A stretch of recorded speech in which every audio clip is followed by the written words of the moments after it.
Hablarle en este día del séptimo día. ¿De qué voy a hablar?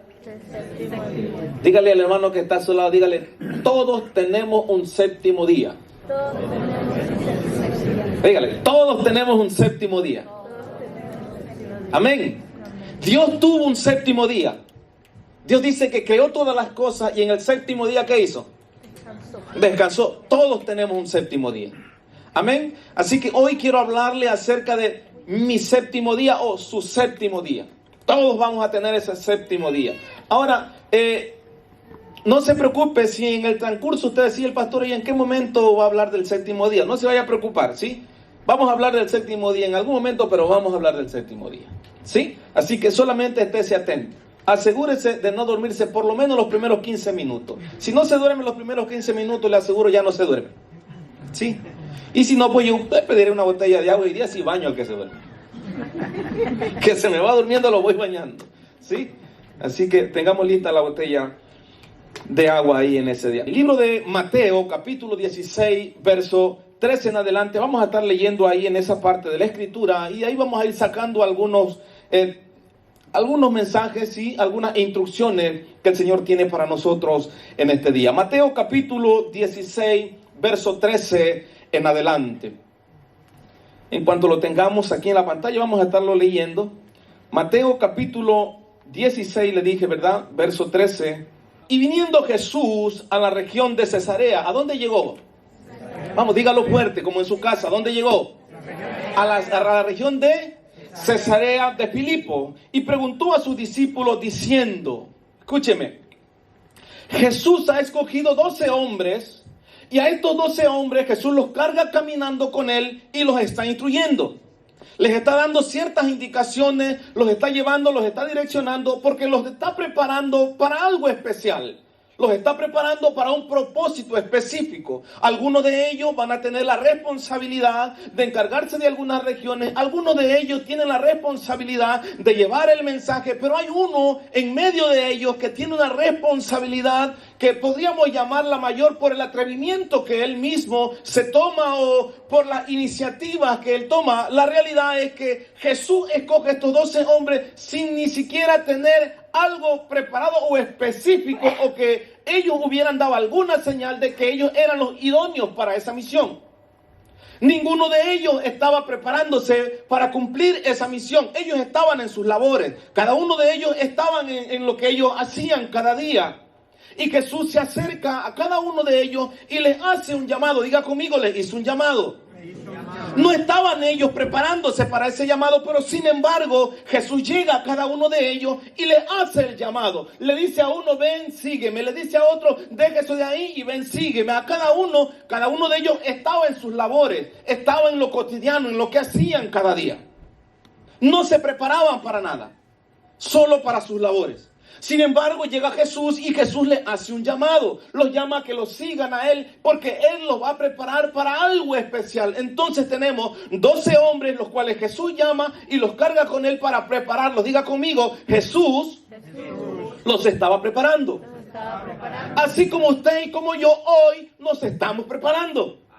No nos llamó Jesús porque estábamos nosotros preparándonos para recibir a Jesús o estábamos en ese tiempo espiritual buscando al Señor. No era esa la situación nuestra tampoco. Estábamos en nuestros quehaceres, uno en sus cosas, otro en las otras. Cada uno estaba en sus cosas, pero la realidad también es que Jesús nos llamó sin estar preparándonos para esto que el Señor nos ha llamado. Así que tanto los discípulos como usted y como yo también hemos sido llamados para algo especial. Amén. Yo no sé si usted lo cree. Amén. Pero la realidad es esa. Jesús lo llamó a usted para algo especial. Y no importa en la situación que usted se encontraba, si estaba buscando o no estaba buscando a Jesús. Jesús llegó a su vida, Jesús llegó a mi vida y nos llamó para algo especial. Y esa es la situación en el momento en el que están ahora. Jesús está preparando a estos 12 hombres para una labor especial. Y llega a este momento en el cual Jesús los invita a ellos a una región llamada Cesarea de Filipos. Pero quiero un poco de darle detalle de qué era Cesarea de Filipo. ¿Por qué los tiene que llevar a ese lugar? ¿Por qué está llevando a este grupo de discípulos, los cuales él está preparando a una región llamada Cesarea de Filipo? ¿Qué hacían ahí? ¿Por qué los tenía que llevar a ese lugar? ¿Qué era Cesarea de Filipo? Y llama la atención porque Cesarea tiene, desde el nombre mismo, ya tiene algo particular. Y no por cesárea. No se trata de cesárea, ahí cesareaban a las mujeres. No es por eso. Ese nombre, o Cesarea de Filipo, tenía ese nombre por el César. O sea, esa región tenía un nombre específico en base al César. Y por eso se llamaba Cesarea de Filipo, porque la región era Filipo y el nombre de esa región tenía por el César de ese tiempo. Y el César de ese tiempo era un hombre sanguinario. El César que había en ese tiempo era un hombre malo. Era un hombre que no se satisfacía ya teniendo relaciones sexuales con las mujeres ni con los hombres, sino que tenía un grupo de niños, los cuales él mantenía relaciones sexuales, los cuales él le llamaba mis pececillos. Ese era el hombre que estaba en ese tiempo. No era cualquier hombre. Y le ponen Cesarea por él, por este César.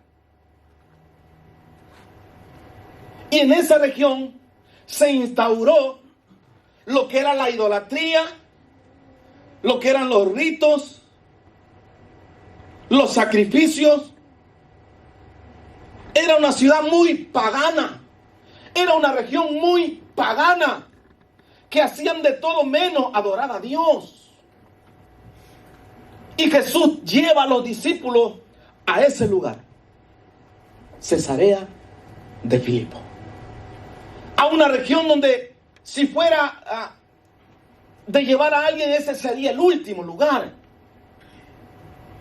Pero la realidad, Jesús está llevando a los discípulos a esa región. ¿Para qué lleva Jesús a los discípulos a esa región? Cuando está en ese lugar, es donde leemos el capítulo 16 de Mateo, en el verso 13, es ahí donde leemos esta porción de la Escritura.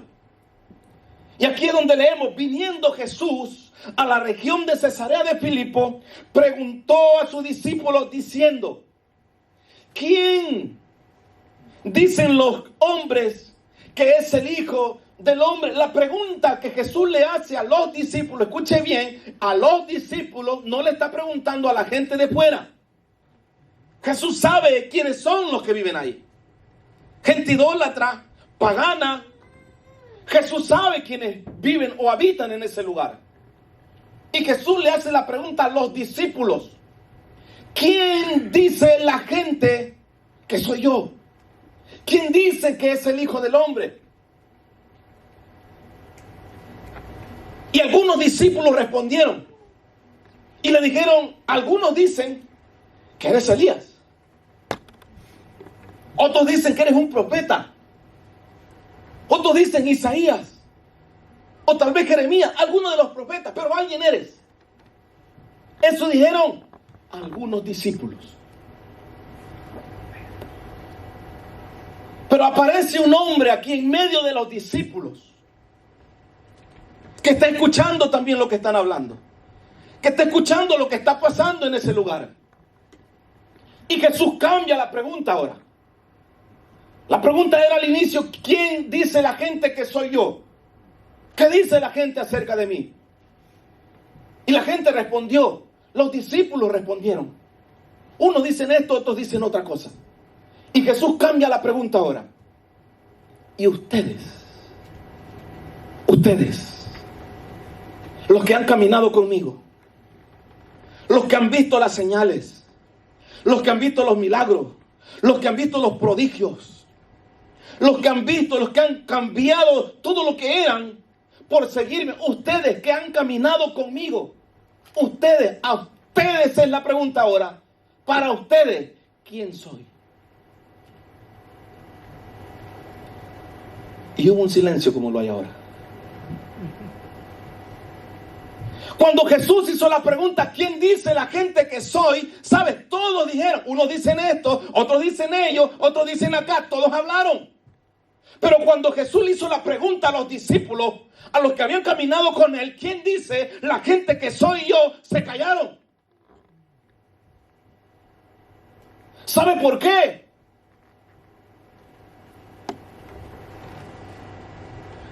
Porque no tenían identidad. No sabían quién eran. Ni siquiera sabían a quién seguían. Pero ya habían andado un tiempo con Jesús. Y todavía no sabían quién era Jesús. Tanto tiempo caminando con él y aún no sabían quién era Jesús. Por falta de identidad. Y es por eso que se da ese silencio. Los discípulos no saben qué responder. No saben qué decir. Porque se han quedado fijos en los milagros, en los prodigios. Y dijeron, sí, está bien, un profeta puede ser Elías. Resucitó muerto. Eliseo resucitó muerto. Elías decía que llovía, que no llovía. Alguien de ellos tiene que ser. Pero aparece uno que levantó la mano. Levante su mano hacia arriba. No se quede callado, levante la mano así como él. Hubo uno que levantó la mano, ¿sabes? Y dijo, yo sé quién eres. Yo lo sé, yo sé quién eres tú. Yo sí sé quién eres. Y sabes, seguramente los discípulos, como siempre, baja la mano. Tú todo lo sabes siempre. Siempre estás metiendo la pata. Todo quieres hacerlo tú. Y él seguía, yo sé quién es. Yo sé quién es.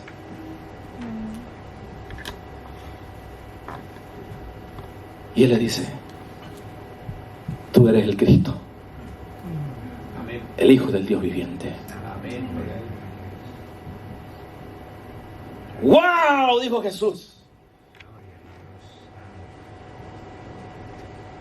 ¡Bravo, Pedrito! Bueno, Cefas todavía era ahí. ¡Wow! ¡Bravo, Cefas! Bienaventurado eres, porque no te lo reveló carne ni sangre, sino mi Padre que está en los cielos. ¿Sabe qué quiere decir la palabra bienaventurado? La palabra bienaventurado quiere decir alguien doblemente bendecido, alguien con una bendición completa, alguien que no le falta nada. Pero hay algo también que significa, y es alguien digno de envidiar.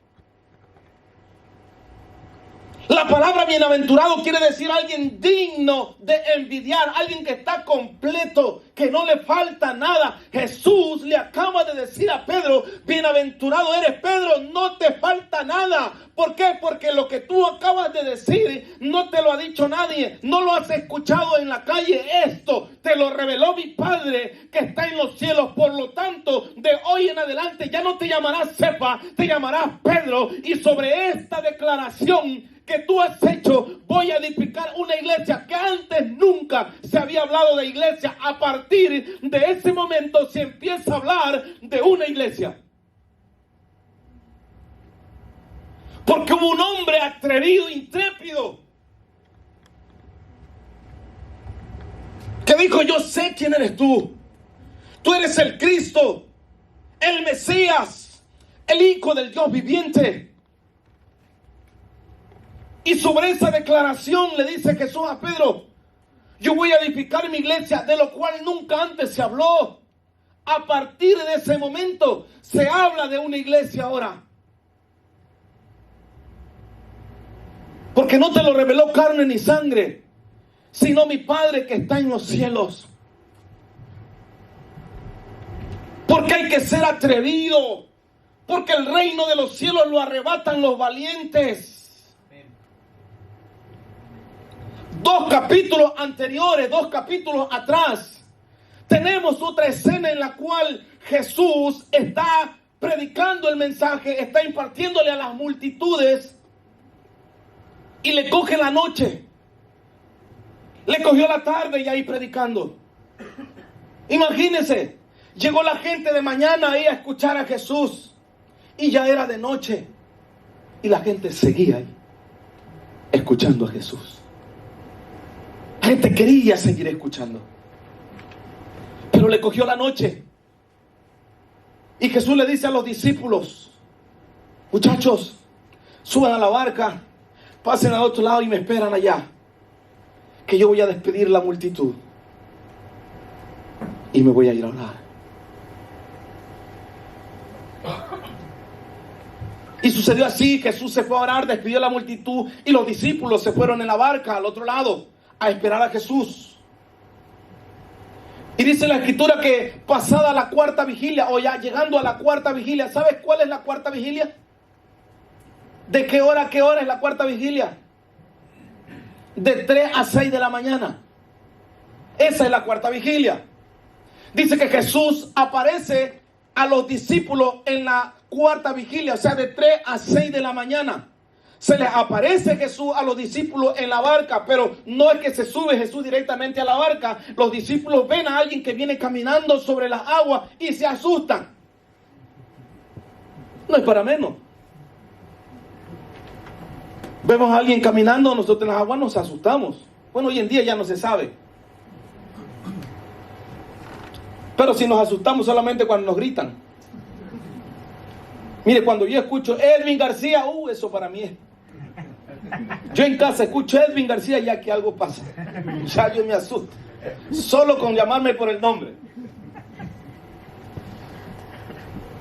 ¿Cómo no se va a asustar uno cuando vea a un hombre caminando sobre las aguas y más en ese tiempo? Los discípulos se asustaron y decían entre ellos: es un fantasma. No, ese es un fantasma. ¿Qué nos van a hacer? Y empezaron a asustarse. Y Jesús le dice: tranquilos muchachos, soy yo, soy Jesús. ¿Y sabes quién apareció? El intrépido, el que toma la iniciativa. Porque Dios está buscando gente, hombres y mujeres que sepan tomar iniciativa independientemente de la situación que estás viviendo. Dios está buscando hombres y mujeres en este tiempo que tomen la iniciativa independientemente de lo que estén pasando. Porque Pedro no es que toma la iniciativa porque está en el mejor momento, todos están asustados. Dice que se levantó una tempestad y la barca iba de un lado para otro y todos estaban asustados y aparece un hombre caminando por las aguas. Es normal que se asusten, pero alguien tiene que tomar la iniciativa. Mírale nomás que está a su lado y dígale: ¿cuándo?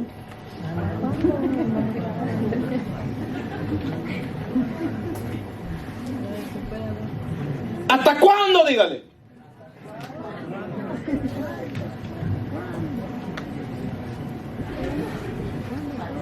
Dios está buscando hombres y mujeres que tomen la iniciativa. Sí, pero pastores, que ellos no quieren. Me da igual si no quieren, ¿sabe? Pedro no preguntó. Pedro, ¿sabes qué dijo? Si eres tú, Jesús, haz que yo camine. Si tú eres el Hijo de Dios, haz que yo camine. Que yo camine por las aguas. ¿Y sabes qué dijo Jesús? Camina si quieres. ¿Y sabes qué hizo Pedro? ¿Qué hizo Pedro? Caminó sobre las aguas. Eso hizo Pedro. Tomó la iniciativa y él empezó a caminar por las aguas. Y lo demás, mire, déjenme imaginar un poco también. ¿Saben los que estaban en la barca? Se hundieron. Eso no va a funcionar. Está loco. Así como está loco. Que ahora hay que estudiar ahora.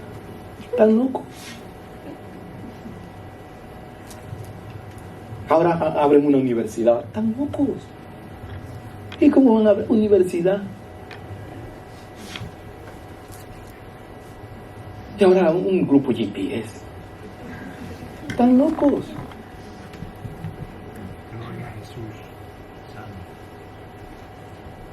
Pero hay que tomar la iniciativa.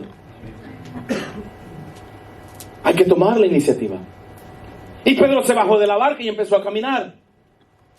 Y la gente atrás criticando y murmurándolo. Se va a hundir. Se va a ahogar. Ese no llega. Ya olvídense de Pedro. Pedro hasta ahí llegó. Porque todo quiere hacerlo. Porque siempre quiere ser el que sale. Y empezaron a criticarlo y a murmurarlo. Pedrito, ese no va a llegar muy lejos. No va a llegar muy lejos. Pero Pedro caminó sobre las aguas. Y dice que había una tempestad. Y cuando Pedro vio la tempestad, empezó a hundirse. ¿Y sabes qué dijo Pedro? ¡Señor! ¡Ayúdame! Tú me enviaste. Tú me dijiste que camine. ¿Y sabes qué hizo Jesús? Lo tomó de la mano.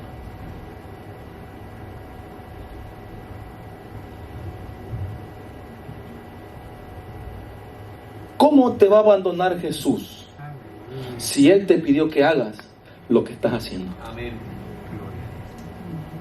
¿Cómo crees que te va a abandonar?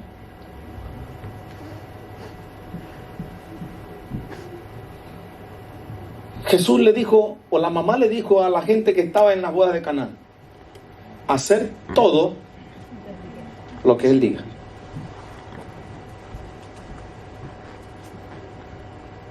¿Quieres ver promesas cumplidas en tu vida? Haz todo lo que Jesús te diga. ¿Quieres ser ese que toma la iniciativa, que camina sobre las aguas? Haz todo lo que Jesús te diga.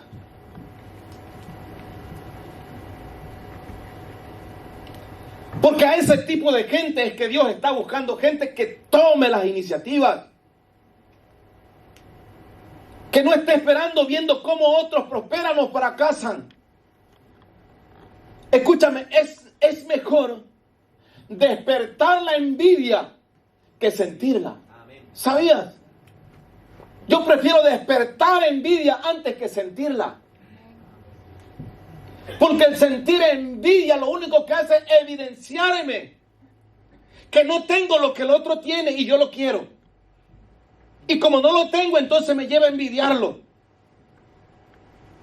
Y al final no consigo ni lo que él tiene ni lo que yo necesito.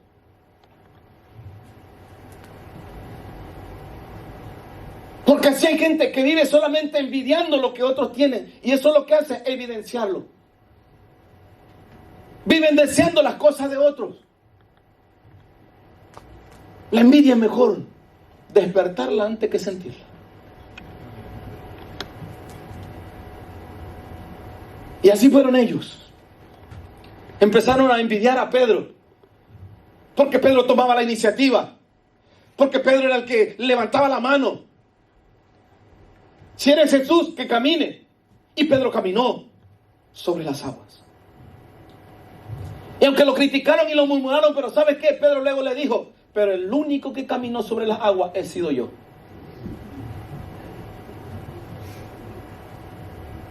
Si alguien puede decir ahora que caminó sobre las aguas, ese soy yo, dice Pedro. Ninguno de ustedes dirá que caminó sobre las aguas. El único que va a poder decir eso soy yo. Y ahí está Pedro. Y le hacen la pregunta, ¿quién soy yo para ustedes? ¿Quién soy yo para ustedes?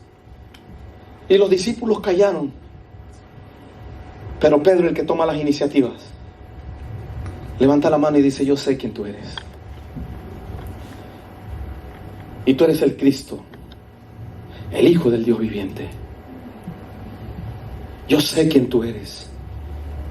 Yo tengo clara tu identidad. Así que no importa si yo estoy en lo correcto o no. Lo único que yo sé es que yo sé quién tú eres. Y con eso tengo suficiente.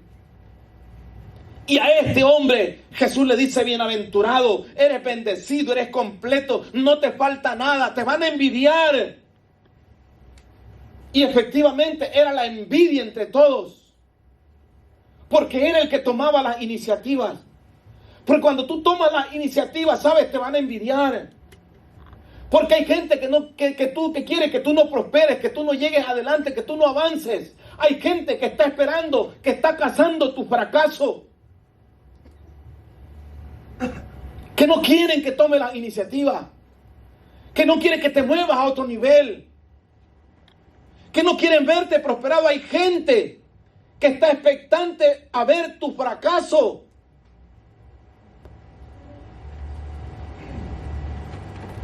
Pero Jesús está esperando que tomes la iniciativa.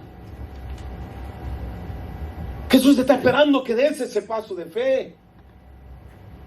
Que le digas como dijo Pedro: Señor, contigo a todos lados.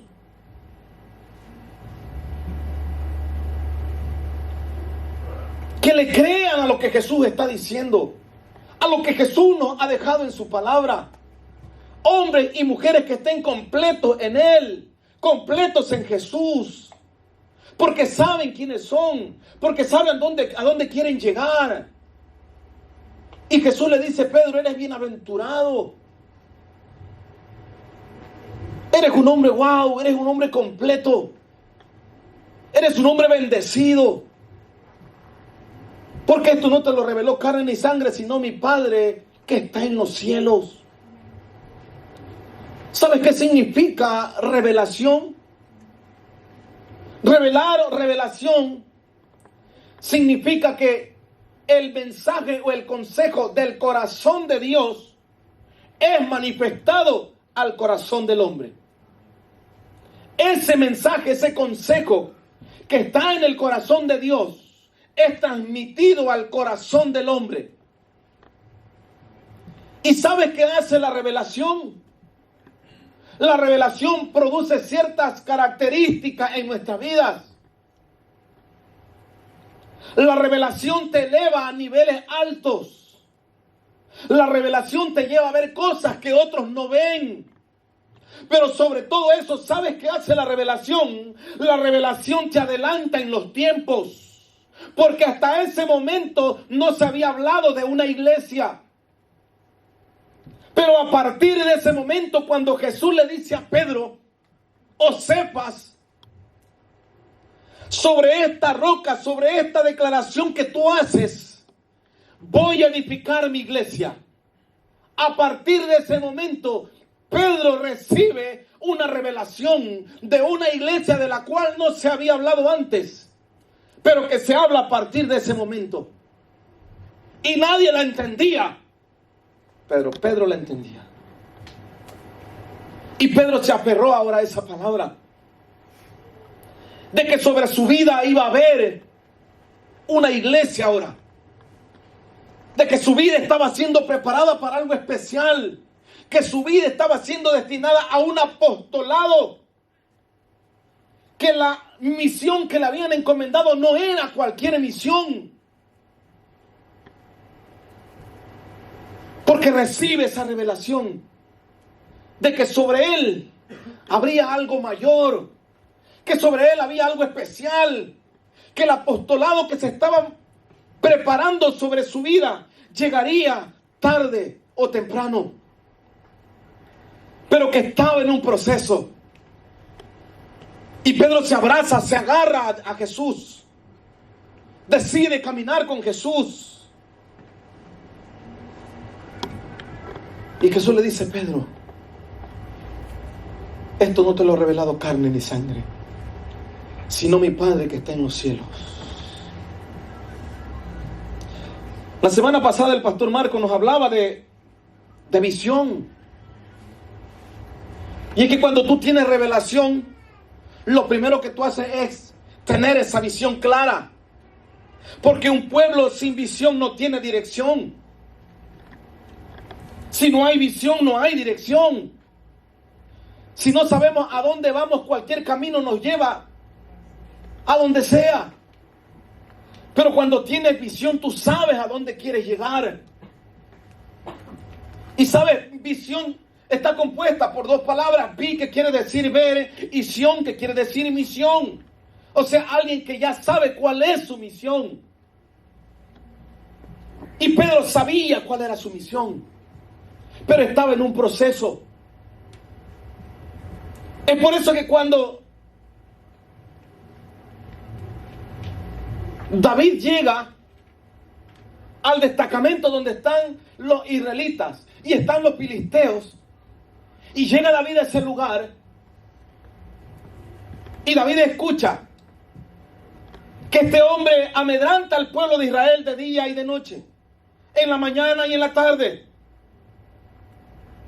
Y David llega a ese lugar y escucha lo que ese gigante está diciendo, lo que ese gigante está haciendo con el pueblo, que lo amedranta día tras día.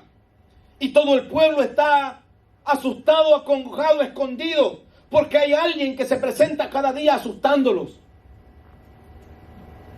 Pero llega David, y David escucha las palabras de este hombre. David escucha las palabras del problema que está teniendo Israel.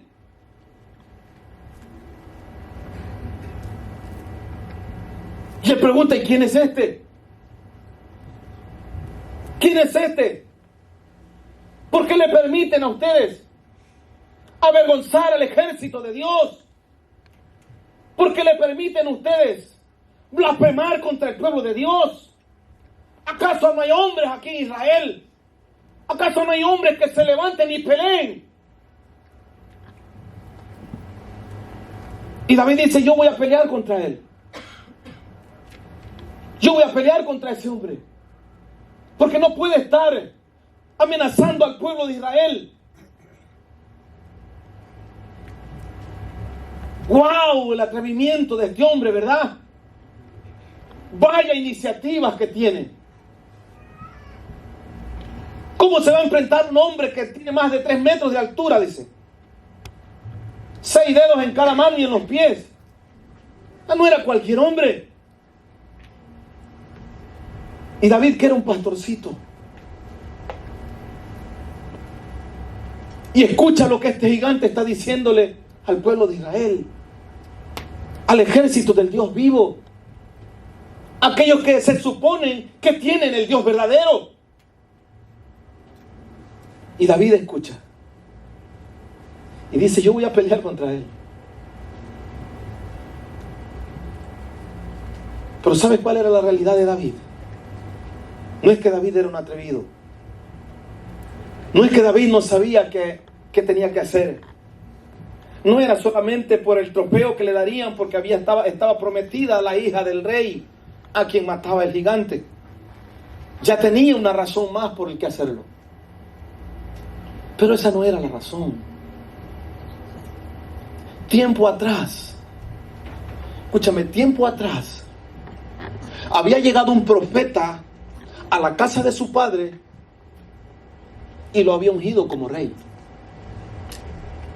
Y David sabía.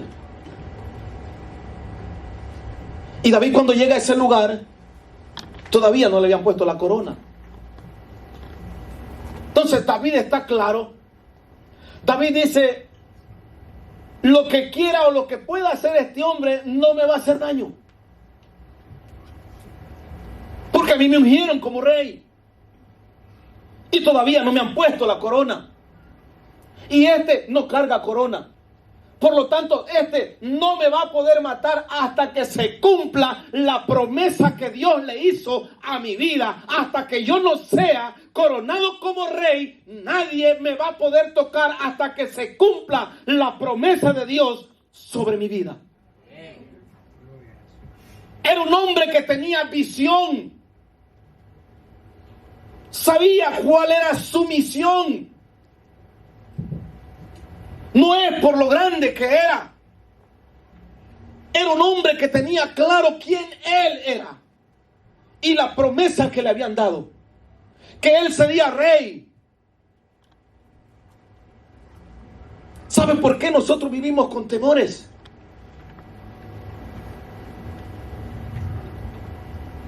Porque no tenemos claras nuestras promesas. ¿Y saben por qué no tenemos claras nuestras promesas? Porque somos incluso perezosos hasta para leerlas, nuestras promesas. Es que ni siquiera tenemos tiempo para leer cuáles son nuestras promesas. ¿Qué es lo que Dios te ha prometido? No la sabemos. ¿Sabes por qué? Porque no nos hemos tomado el tiempo de sentarnos, escudriñar las Escrituras y leer cuáles son las promesas para mi vida. Pero el día que te sientes y leas las Escrituras a la manera como el Señor nos indica, entonces descubrirás tu promesa y dejarás de vivir atemorizado por lo que sucede aquí o por lo que sucede allá. Porque tú sabes a dónde tienes que llegar, sabes cuál es tu promesa.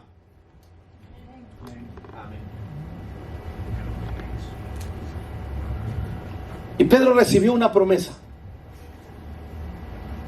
Sobre esta roca ya no te llamarás Cefa, ahora te llamarás Pedro,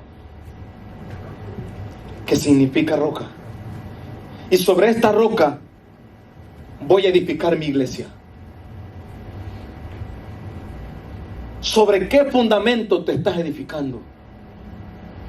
¿Cuál es el fundamento? ¿Cuál es tu declaración por la cual te estás fundamentando?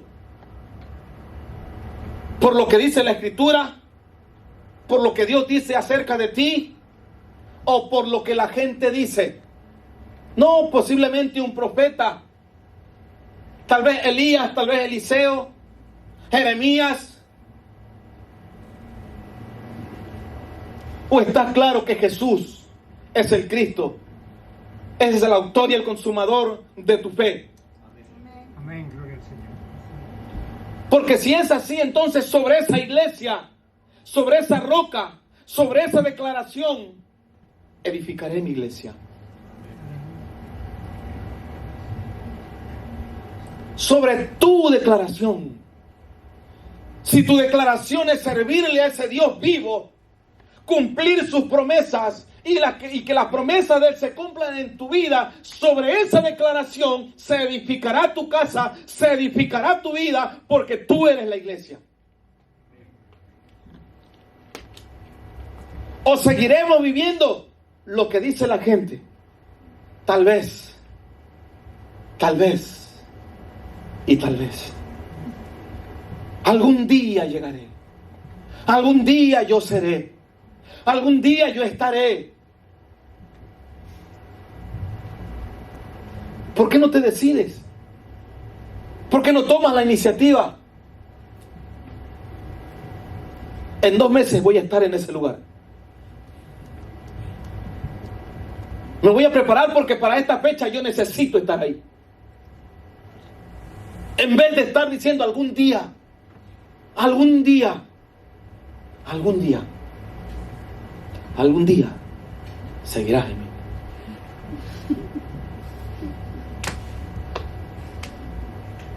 Algún día seguirás en mí. Pero a Pedro se le dijo que se edificaría la iglesia sobre esa roca. Verso 18. Perdón, 18, ahí estamos. Y yo también te digo que tú eres Pedro, y sobre esta roca edificaré mi iglesia, y las puertas del Hades no prevalecerán contra ella. Verso 19. Y a ti te daré las llaves del reino de los cielos, y todo lo que se atare en la tierra será atado en los cielos, y todo lo que se desatare en la tierra será desatado en los cielos. La vida se maneja por llaves. Hay muchas llaves que usted y yo debemos manejar. ¿Por qué? Porque esa es la declaración. Sobre tu declaración, sobre eso que tú has declarado, dice Jesús: edificaré mi iglesia y te daré llaves. ¿Quieres abrir puertas nuevas en tu vida? Tienes que ser atrevido con Dios. Tienes que buscarlo de manera atrevida. Declararlo sobre tu vida y vivir tu declaración de fe. Y vas a descubrir cómo llaves se van a ir entregando en tus manos. Y puertas vas a ir abriendo. Porque esa es la declaración. Y te daré las llaves del reino de los cielos. Y lo que atares aquí en la tierra será atado en los cielos. Y lo que desates aquí en la tierra será desatado en los cielos. Sobre esa declaración de fe, Pedro está siendo preparado para un apostolado. Diga conmigo, Pedro está siendo preparado para un apostolado. ¿Para qué estás siendo preparado tú? ¿Te has preguntado en algún momento, ¿para qué estoy siendo preparado? ¿Dónde voy a estar de aquí a 5 meses, 6 meses, 1 año? ¿Dónde voy a estar? ¿Te has hecho alguna vez esa pregunta? ¿Qué quisiera hacer el día de mañana? ¿Lo tienes claro? ¿Tienes clara esa visión ya sobre tu vida? ¿Lo has visto? ¿O todavía estás, no, sea lo que Dios diga? Sea lo que Dios quiera. ¿O tienes un plan ya?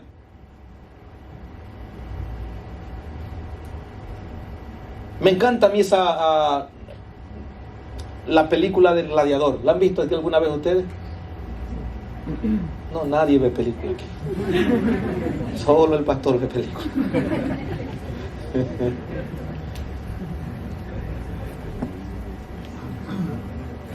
¿Se acuerda esa parte cuando le preguntan quién es él? Wow, ya me encanta ver esa parte de esa película. Cuando le preguntan quién es él. Y él dice, yo soy esto y esto. Y le tira la espada ahí mismo. Así me gustaría hacer algunas veces con algunos. Tirarles la espada ahí encima, decirles, levántate, hijo de Dios.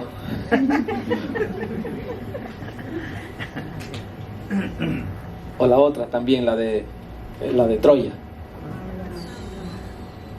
Cuando llega ese, ¿verdad? Y lo grita de afuera, ¡sal! Que le grita.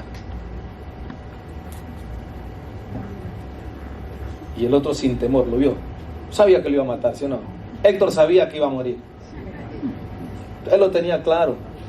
Sabía que iba a morir. Pero salió.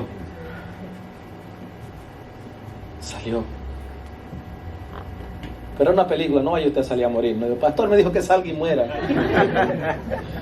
No, yo no le digo eso. Le digo las partes que me han gustado de algunas películas. Me encanta cuando alguien asume su responsabilidad y sale y sin importar lo que vaya a pasar, pero él asume su responsabilidad. Porque hay algunas ocasiones que nos toca asumir nuestra responsabilidad. Pero me encanta esa parte cuando este hombre yo soy esto y esto. Y así Pedro se presenta y asume su responsabilidad. Pedro está claro. Él sabe que está siendo preparado para una misión importante. Él sabe que está siendo preparado para algo especial. Pero que hay tropiezos, sabe que hay situaciones, sabe que hay circunstancias en la vida. Sabe que le va a tocar pelear. Él sabe que le va a tocar hacer algunas cosas que posiblemente no quisiera hacerlas, pero le va a tocar hacerlas. Y escúchame, llega el Mateo capítulo 16 mismo, el verso 21.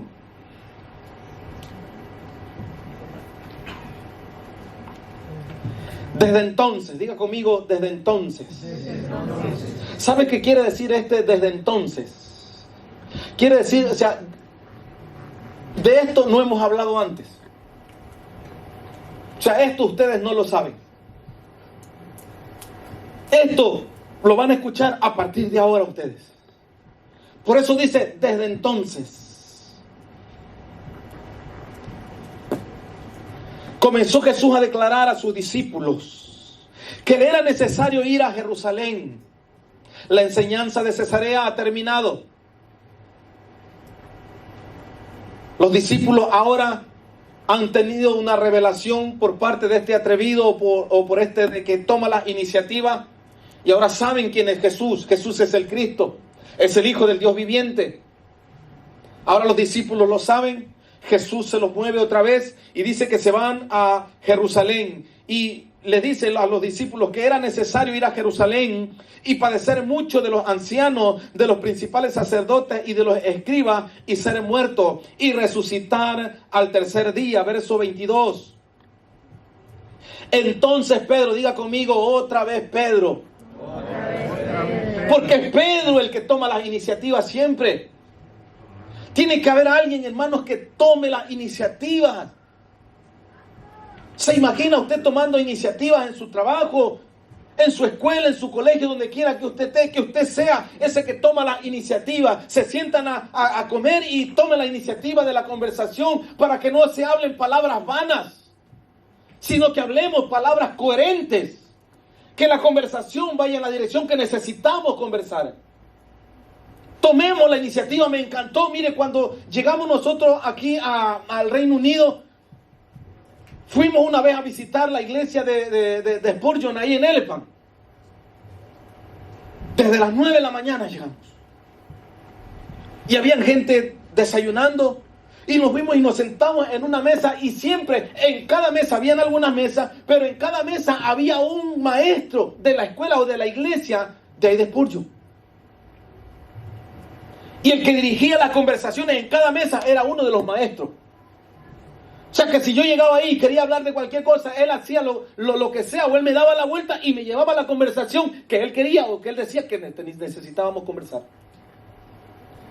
Siempre la conversación iba a ir en torno a la vida de Jesús, del discipulado, de la enseñanza, del conocimiento. O sea que si queríamos hablar de cualquier otra cosa que no sea de la vida de Jesús, ellos hacían algo, pero de alguna manera te llevaban a ti a conversar acerca de Jesús. Y en cada mesa había uno. Tomaban las iniciativas siempre ellos. No dejaban que ninguno tome la iniciativa de la conversación, a no ser que vaya en la dirección que ellos querían. Esa tiene que ser nuestra vida. Que donde quiera que estemos, tomemos las iniciativas. Pero para lo bueno, no para lo malo. Para exaltar a Jesús. Para dar a conocer a Jesús a través de nuestra vida. A través de nuestras acciones. A través de nuestro caminar, de nuestro hablar. Que nos conozcan realmente por lo que somos. No solamente por lo que decimos.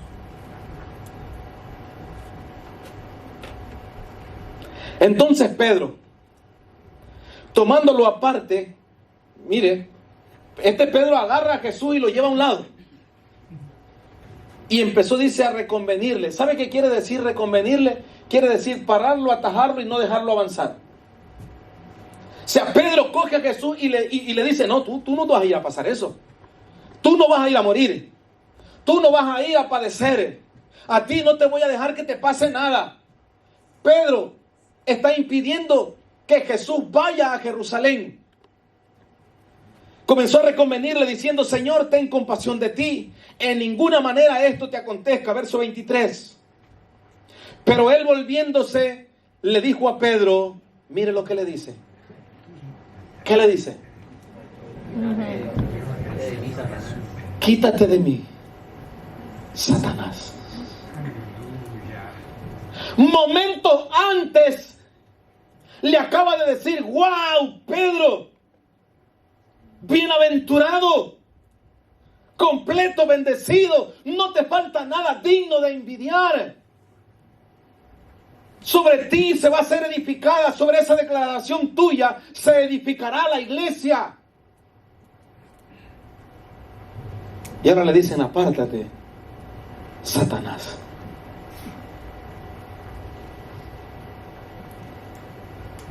¿Cómo se lo toma Pedro ahora eso?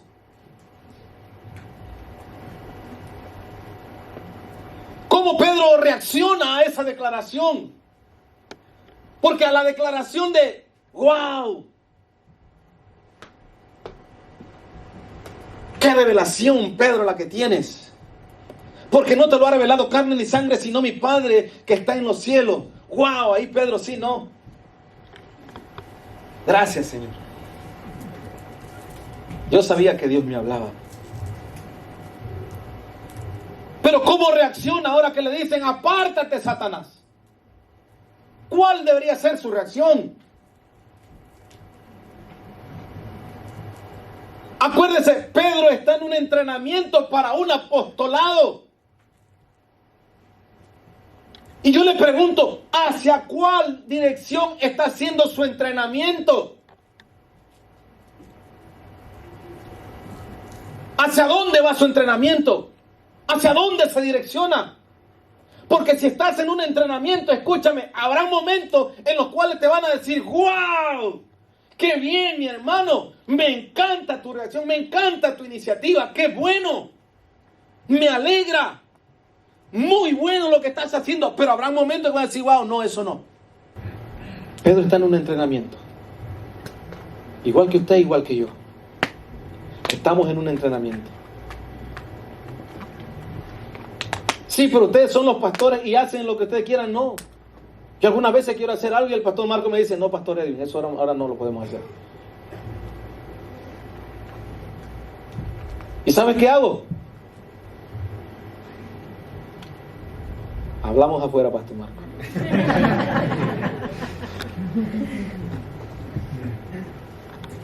Ok, lo dejamos entonces para otra ocasión y ya lo revisamos después con más tiempo. Someteos los unos a los otros.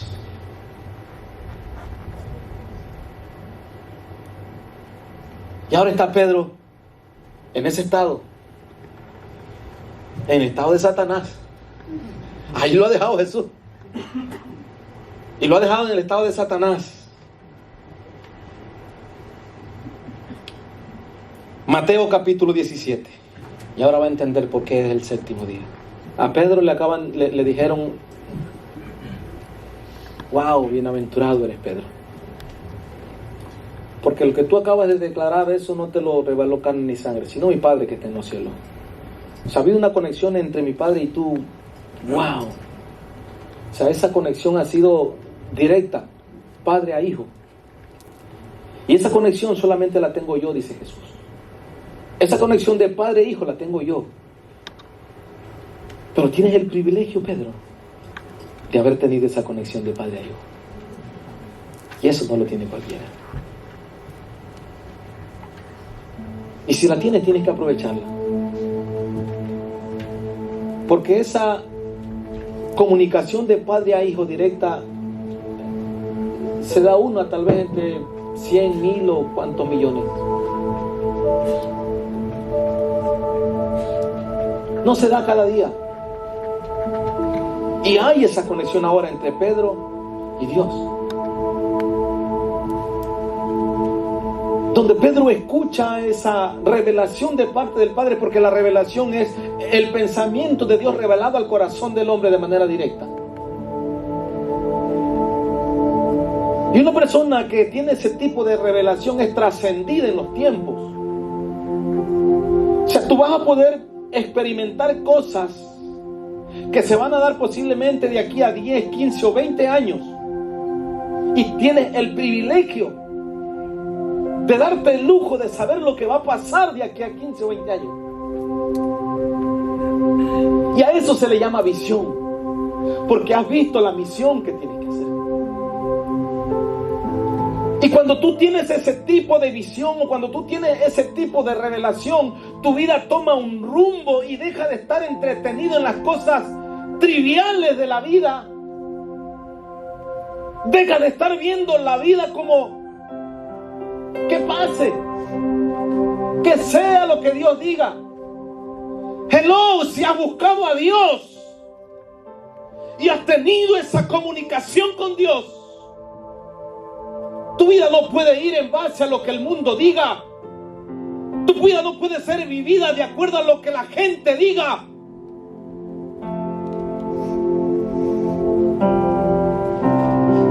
Sino en base a lo que has visto que tiene que llegar, sino en base a lo que la visión te muestra.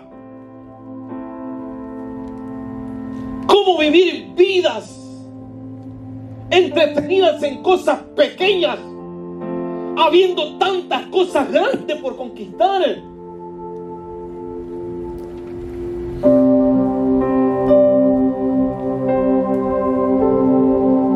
Seis días después,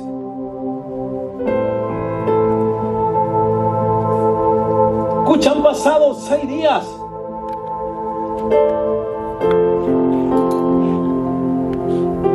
Pedro quiere defender su posición. Pedro quiere defender su pensamiento, su declaración.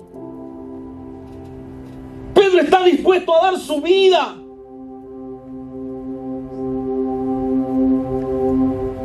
Pedro está dispuesto a enfrentarse a lo que sea para que a su maestro no le pase nada. Pedro está dispuesto a asumir la responsabilidad que sea con tal de agradar a su maestro.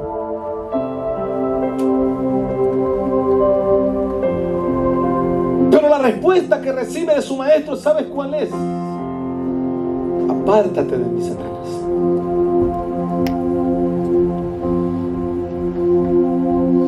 Pero Pedro está siendo preparado para una misión.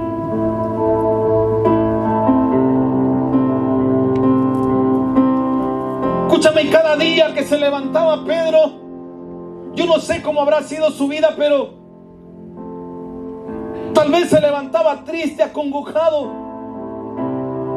porque le acaba de decir su maestro, Satanás. No sé si él se quedó en casa o salía a las calles o iba al mar otra vez, volvía a sus quehaceres como era la pesca. No sé qué hacía Pedro, pero escúcheme, han pasado 6 días.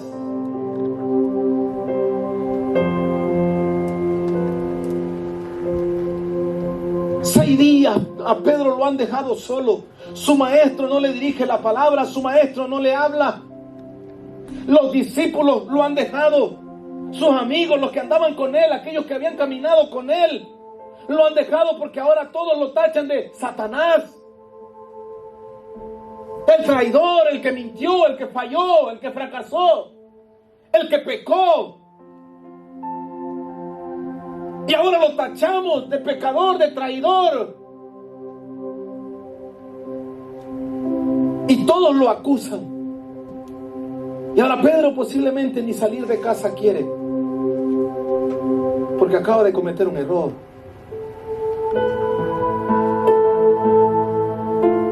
Por querer hacer lo bueno.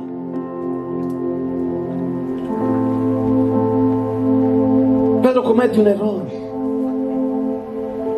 Y ahora le dicen Satanás.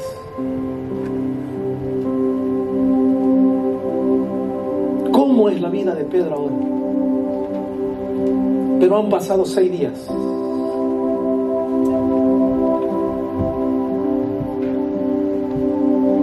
Seis días han pasado.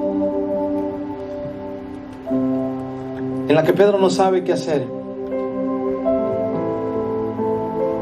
No sabe a quién dirigirse. Porque el referente que él tenía, que es Jesús, le acaba de decir Satanás.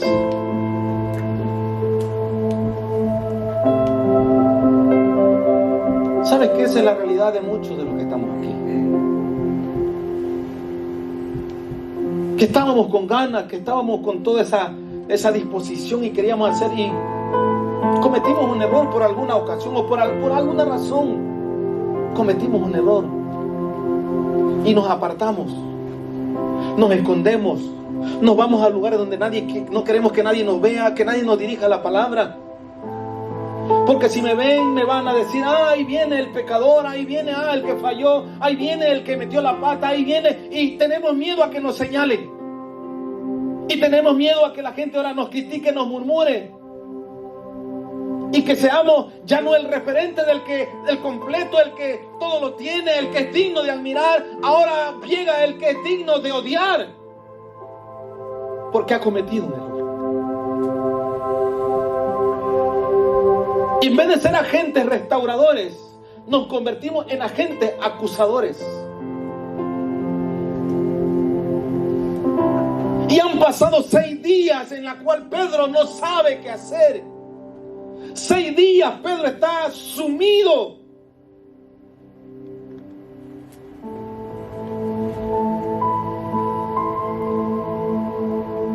¿Cuántos días llevas tú ahí? ¿Cuántos? Porque pensaste que nadie va a perdonar tu error. Que ese fallo que cometiste, eso no me perdona a nadie. Tal vez nadie que conozca a Dios. Pero si hay alguien que conoce a Dios,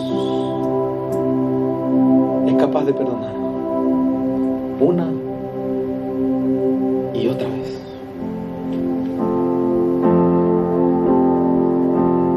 Y a Pedro le tocó pasar 6 días. Yo me imagino los días más largos de la vida de Pedro. Porque Pedro es un hombre atrevido. Pedro es ese que toma las iniciativas. Él estaba acostumbrado. No, Señor, yo voy, yo hago esto. No, yo voy, yo lo pido. No. Era ese que estaba acostumbrado y ahora le acaban de decir: estate quieto ahí, no te muevas, deja de estar haciendo cosas.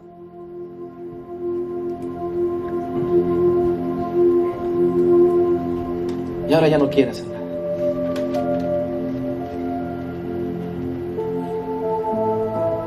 Porque lo pillaron en su error.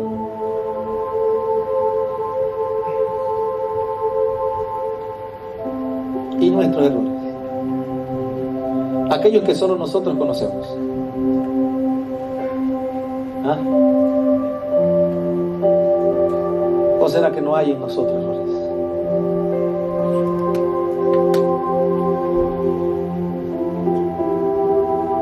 Hermano, si usted me pregunta a mí, yo le voy a decir: hermano, yo a diario cometo errores.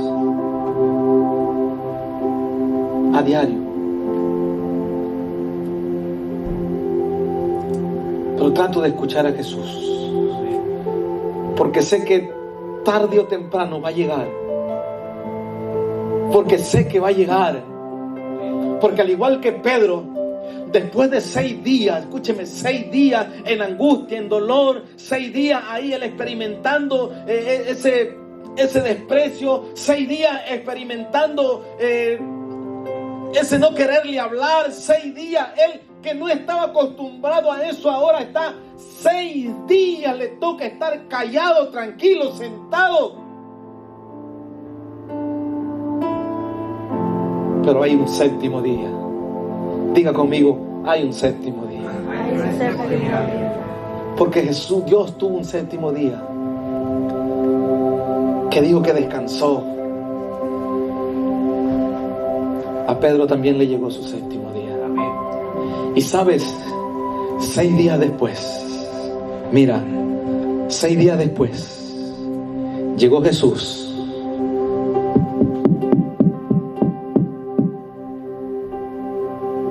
Pedrito, ¿sigues ahí? Pedro, hijo, ¿estás ahí todavía?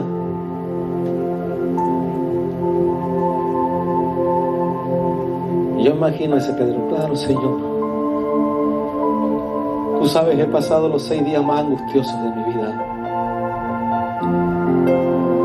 Han sido 6 días inagotables.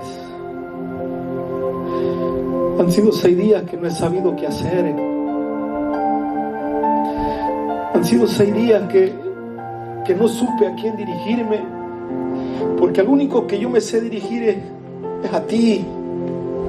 Y me has dejado 6 días, Señor. ¿Qué hago ahora? Todos me han abandonado, nadie quiere mirarme, nadie quiere compartir conmigo, porque con quien yo compartía el tiempo era contigo. Ahora son 6 días que no sé qué hacer. Son 6 días angustiosos los cuales he pasado. ¿Qué hago? ¿Y sabes qué le dice Jesús? Pedro, yo te entiendo. Y para esto te estoy preparando. Tú estás en una preparación, Pedrito. Y he visto que no me has abandonado. He visto que me has estado esperando. Porque Jesús llegó, le tocó la puerta y le dijo: Pedro, ¿sigues ahí?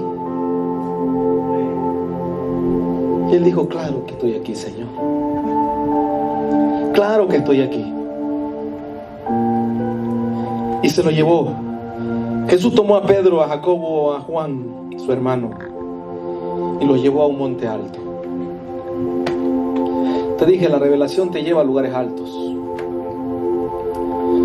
La revelación te adelanta en los tiempos. Y Jesús viene y lleva a Pedro, a ese que había pasado 6 días que nadie le dirigía la palabra. 6 días. A ese que nadie quería tomar en cuenta. Han pasado 6 días. Pero ¿sabes quién llega? Llega Jesús. Y le dice: Pedro, te voy a mostrar algo. ¿Quieres venir? ¿Quieres venir, Pedro? Te voy a mostrar algo. Y dice que se lleva a Pedro, a Jacobo y a Juan. Y se los lleva a un lugar. Y en ese lugar Jesús se transfigura. Jesús muestra su gloria. Y se aparece Elías.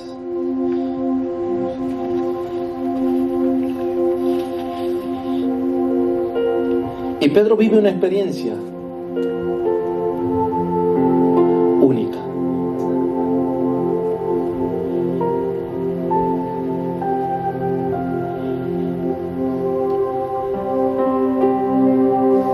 Tal vez este es tu 7º día. Y Jesús te está tocando.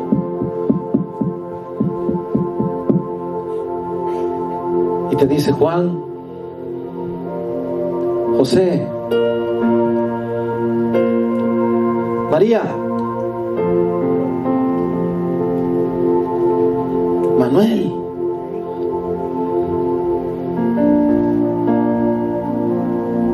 ¿quieres venir? Te voy a mostrar cosas grandes y ocultas que nadie ha visto, que no ha subido a corazón del hombre, ni ojo ha visto, ni oído ha escuchado. ¿Quieres venir?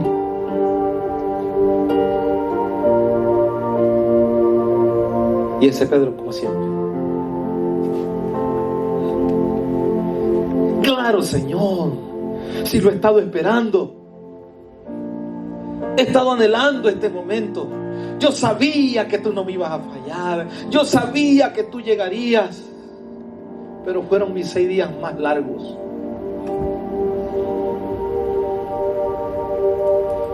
¿Por qué seguir esperando más, mis hermanos? ¿Por qué seguir esperando más? ¿Por qué no te acercas a Jesús y contemplas su gloria? Contempla su hermosura. Todos pasamos por situaciones difíciles, todos. Pero ¿qué vas a hacer cuando llegue tu 7º día? ¿Vas a seguir escondido? ¿O vas a hacer como Pedro, salir adelante y decirle: Señor, yo voy? Porque cuando llegó a ese lugar, wow, dijo Pedro, valió la pena. Pedro está en un entrenamiento, igual que tú, igual que yo, que vivimos en entrenamiento día tras día. Y unos días son buenos y otros días no son muy buenos. Y un día nos felicitan y nos dicen: wow, qué buen trabajo que hiciste, wow, cómo lo has hecho, wow, qué estás haciendo, wow, cómo hablas. Todo eso nos pasa. Pero también llega un día que nos van a decir: ya lo hiciste fatal, eso no debiste haberlo hecho.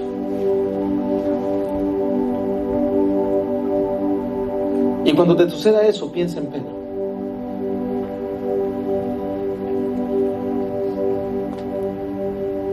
Y recuérdate, estoy en un entrenamiento. Estoy en un entrenamiento. Pronto llegará Jesús. Pronto llegará Jesús. Pronto llegará Jesús. Pronto llegará Jesús. Pronto llegará Jesús y te tomará de la mano y te va a tocar la puerta y te va a decir: ¿quieres venir? Te estoy esperando para llevarte a ver cosas grandes que todavía no has visto, pero necesitas levantarte del lugar que estás. Amén.